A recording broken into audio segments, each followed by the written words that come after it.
அஸ்ஸலாமு அலைக்கும். Welcome to my channel. Kitchen tips வாங்க பார்க்கலாம். மொதல் டிப்ஸு, இந்த மாதிரி நம்ம பீலர், கட்டர், கொஞ்சம் கிச்சனுக்கு தேவையான டூல்ஸ் எல்லாம் இந்த மாதிரி ஒரு ட்ரேயில் இல்லை ஒரு ஒரு இடத்துல நம்ம ஸ்டோர் பண்ணி வைப்போம். ஆனால் அது வந்து நம்ம பார்க்க ரொம்ப மெஸ்ஸியாக இருக்கும், எடுக்கவும் ரொம்ப கஷ்டமாக இருக்கும். அதுக்கு தான் இந்த மாதிரி ஒரு பிளாஸ்டிக் பாக்ஸ், அதாவது மூடி இல்லாத பாக்ஸ் நான் எடுத்திருக்கேன். இந்த மாதிரி ஒரு பிளாஸ்டிக் பாக்ஸில் போட்டு பொருட்களை வைக்கும்போது அதுக்குள்ளே என்ன இருக்குதுன்னு நம்மளுக்கு விசிபிளாக தெரியும். ப்ளஸ் எடுக்கவும் ஈஸியாக இருக்கும். மற்ற பொருட்களும் மிஸ்ஸி ஆகாமல் இருக்கும். இப்போ வந்து நான் எல்லா பொருளையும் அதில் போட்டுட்டு உங்களுக்கு நான் காமிக்கிறேன். நம்மளுக்கு எடுக்கவும் சுலபமாக இருக்கும். அதே நேரத்தில் எல்லா பொருளும் இருக்கிறது வந்து நம்மளுக்கு அதிகமாக பொருட்கள் இருக்க மாதிரி தெரியும். ப்ளஸ் பார்க்கவும் கொஞ்சம் லுக்காக இருக்கிறாப்புல இருக்கும். அதாவது ஆர்கனைஸாக இருக்கும். இந்த மாதிரி ஒரு ட்ரேயில் நம்ம விசிபிளாக போட்டு வைக்கிறத விட இந்த மாதிரி அப்பர் ட்ரே, அதாவது ஒரு கண்டெய்னர், மூடி இல்லாத கண்டெய்னர் தான் நான் எடுத்திருக்கேன். இந்த மாதிரி வச்சு நம்ம ஒரு இடத்துல ஆர்கனைஸ் பண்ணி வச்சுருந்தோம்னா இடத்தும் மிச்சப்படுத்தும், பார்க்கவும் கொஞ்சம் லுக்காக இருக்கிறாப்புல இருக்கும். நம்ம பார்க்கும்போதே விசிபிளாகவும் தெரியும். டிப்ஸ் நம்பர் 2, நம்ம வீட்டில் பொதுவாக குக்கர், இந்த மாதிரி குக்கர் மூடியிலலாம் அந்த மாதிரி நட்டு ஸ்க்ரூ தான் கொடுத்துருப்பாங்க. அதை நம்ம வந்து நம்ம யூஸ் பண்ண அது வந்து லூஸ் ஆகும். லூஸ் ஆகுறத நம்ம டைட் பண்ணாமல் நம்ம யூஸ் பண்ணும்போது அது பிடி வந்து கழண்டு விழுந்துடும். அதனால நம்ம வந்து ஹேண்டியாக ஒரு ஸ்க்ரூ ட்ரைவர் பார்த்திங்கன்னா பக்கத்துலேயே வச்சுக்கிறது பெஸ்ட்டு. இந்த மாதிரி நான் போன டிப்ஸில் சொன்ன கண்டெய்னர்லேயே ஸ்க்ரூ ட்ரைவர் ஒன்று வச்சுக்கிட்டோம்னா நம்ம அப்பப்போ லூஸ் ஆகும்போது நம்ம எடுத்து டைட் பண்ணிவிட்டு நம்ம யூஸ் பண்ணிக்கலாம். அதனால் நம்மளுக்கு வந்து ரொம்ப பெரிய வேலையாகவும் தெரியாது. அதை உட்காந்து டைட் பண்ணுறது, நம்ம வேலையை அதையும் பார்த்துட்டு பண்ணும்போது ரொம்ப ஈஸியாக இருக்கும். ப்ளஸ் ரொம்ப நாள் குக்கர் மூடி கலடாமல் இருக்கும்.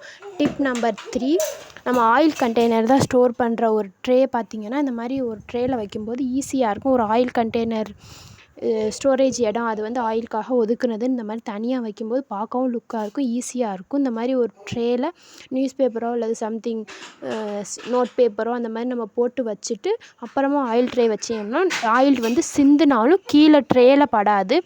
சப்போஸ் நம்ம ட்ரேலோடு வச்சோம்னா பிசு பிசுன்னு ஆயிரும், நம்மளுக்கு அடிக்கடி கழுவுறாப்புல இருக்கும். இந்த மாதிரி ட்ரை பண்ணி பாருங்கள். இந்த மாதிரி நான் ஆயில் ட்ரே, இதெல்லாம் நெய் பாட்டில், ஆயில் ட்ரே எல்லாமே இந்த மாதிரி ஆர்கனைஸ் பண்ணும்போது பார்க்கவும் ஈஸியாக இருக்கும். எனக்கு எடுக்கவும் கன்வெர்ட்டபுளாக இருக்கும், ஆர்கனைஸாக இருக்கும். நம்ம கிச்சன் வந்து நம்மள்ட்ட இருக்க பொருளை வச்சே நம்ம சூப்பராக ஆர்கனைஸ் பண்ண முடியும். நம்ம நினச்சா எதுவும் செய்ய முடியாதது எதுவுமே இல்லை. So be positive. Tip number 4, இந்த டிப் பார்த்திங்கன்னா நம்ம பொதுவாக தோசைக்கெல்லாம் நம்ம ஆப்பம் அந்த மாதிரி இருக்கலாம் ஆயில் ஊற்றும்போது நம்ம தனியாக ஒரு கிண்ணத்தில் வச்சோ இல்லை தோசை கரண்டிலேயே ஊற்றுவோம். அது கொஞ்சம் மெஸ்ஸி ஆகும், கேஸ் டாப்லலாம் படுறாப்புல இருக்கும். இந்த மாதிரி ஒரு ஆப்பிள் ஜூஸ் பாட்டில் நான் எடுத்திருக்கேன். எந்த பாட்டிலோ அது மாதிரி எடுத்துகிட்டு அந்த மூடியில் வந்து ஒரு ஹோல் போட்டு வச்சுக்கிட்டிங்கன்னா நம்ம அதில் ஆயில் ஊற்றி வச்சுட்டு நம்ம ஊற்றும்போது ஒரு ப்ரெஸ் பண்ணினா போதும், ஆயில் வெளியே வந்துடும். ப்ளஸ் ஈஸியாகவும் இருக்கும், நம்மளுக்கு அதிகமாக வேலை இருக்கிறாப்புல இருக்காது, ரொம்ப கன்வெர்ட்டபுளாக ப்ளஸ் லுக்காகவும் இருக்கும். நம்ம இதுக்குன்னு தனியாக ஆர்கனைசர்லாம் வாங்க தேவையில்லை ஆன்லைனில். இதுவே நம்மளுக்கு ஈஸியாக இருக்கும், பார்க்கவும் லுக்காக இருக்கும். டிப் நம்பர் 5, நம்ம பொதுவாக மளிகை சாமான்லாம் வாங்கும்போது பிரிச்சுட்டு வைக்கிற பொருளெல்லாம் எறும்பு வந்துடும். அது மாதிரி நம்ம வைக்கும்போது இப்போ ஆன்லைனில் கிளிப்ஸ் அவைலபிளாக இருக்குது. பட் கிளிப்ஸ் வாங்குறத விட இந்த மாதிரி ரப்பர் பேண்ட் வந்து ரொம்ப பெஸ்ட்டு, ப்ளஸ் அஃபோர்டபுளும் கூட. இந்த மாதிரி ஒரு பாக்ஸில் போட்டு நம்ம பேண்ட்ரி எங்கே நம்ம ஆர்கனைஸ் மளிகை சாமான் பொருட்கள் வச்சுருக்கோமோ அதுக்கு பக்கத்துலேயே நம்ம இது மாதிரி வச்சுக்கிட்டோம்னா நம்ம அடிக்கடி பொருட்கள் வந்து யூஸ் பண்ணிவிட்டு ஃபில்லப் பண்ணிவிட்டு மீதி இருக்க பொருளை இந்த மாதிரி ரப்பர் பேண்ட் போட்டு செக்யூர் பண்ணி வச்சோம்னா அது கீழவும் உள்ளாது, எறும்பு போகவும் வாய்ப்பே இல்லை. நம்ம ரப்பர் பேண்ட் தானே, நம்ம கலட்டிக்கலாம், இல்லைன்னா கட் பண்ணி கூட விட்டுக்கலாம். ஒன்றும் தொலைஞ்சாலும் பிரச்சனை கிடையாது. கிளிப்ஸை விட ரப்பர் பேண்ட் வந்து ரொம்ப ரொம்ப பெஸ்ட்டாக எனக்கு தோணுது. நான் இப்படி தான் என்னோடய மளிகை சாமான் பொருட்கள்லாம் ஆர்கனைஸ் பண்ணி வச்சுருக்கேன். இது மாதிரி வைக்கும்போது எத்தனை நாள் ஆனாலும் அதை எறும்போ பூச்சியோ பிடிக்காது. ட்ரை பண்ணி பாருங்கள். டிப் நம்பர் 6, நம்ம பொதுவாக வீட்டில் வந்து நம்ம கண்டெய்னர்ஸ்லாம் ஒரே மாதிரி வச்சுருக்கணும்னு ஆசைப்படுவோம். பட் நம்மளுக்கு காசு வந்து அஃபோர்டபுளாக இருக்காது. அதனால் வாங்குறதுக்கு நம்ம ரொம்ப யோசிப்போம். இந்த மாதிரி நம்ம ஜூஸ் பாட்டிலு, இந்த மாதிரி கடைகளில் பேக்கரியில் கொடுக்குற ஜூஸ் பாட்டிலு, கண்டெய்னர்ஸ் அதெல்லாம் நம்ம சேவ் பண்ணி வச்சு அதில் நம்ம பொருட்கள் கொட்டி வைக்கும்போது பார்க்க ஒரே மாதிரி இருக்கும். ப்ளஸ் கிச்சன் வந்து ரொம்ப ஆர்கனைஸாக இருக்கிறாப்புல இருக்கும்.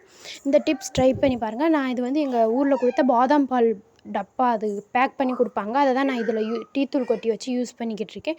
பார்க்கவும் சூப்பராக இருக்கும். டிப் நம்பர் 7, நம்ம பொதுவாக மீன், நண்டு அதெல்லாம் அலசும்போது கையில் வந்து க்ளீன் பண்ணுறதை விட இந்த மாதிரி ஒரு ப்ரஷ் வச்சுக்கும்போது நம்ம க்ளீன் பண்ணவும் ரொம்ப ஈஸியாக இருக்கும். நீங்கள் வேணால் இந்த ட்ரிப் ட்ரை பண்ணி பாருங்கள், ரொம்ப யூஸ்ஃபுல்லாக இருக்கும். நம்ம கையை வச்சு கழுகுறத விட இந்த மாதிரி ப்ரஷ் வச்சு அந்த ரத்தம் உள்ளே இருக்க அந்த அழுக்கெல்லாம் நம்ம எடுக்கும்போது ரொம்ப சுலபமாகவே க்ளீனாக சுத்தமாகி கொடுத்துரும். இந்த டிப் ட்ரை பண்ணி பாருங்கள். இந்த வீடியோ உங்களுக்கு பிடிச்சிருந்தா லைக், ஷேர், கமெண்ட் பண்ணுங்கள் அண்ட் சப்ஸ்கிரைப் பண்ணிக்கோங்க. தேங்க்யூ ஃபார் வாட்சிங். பாய்.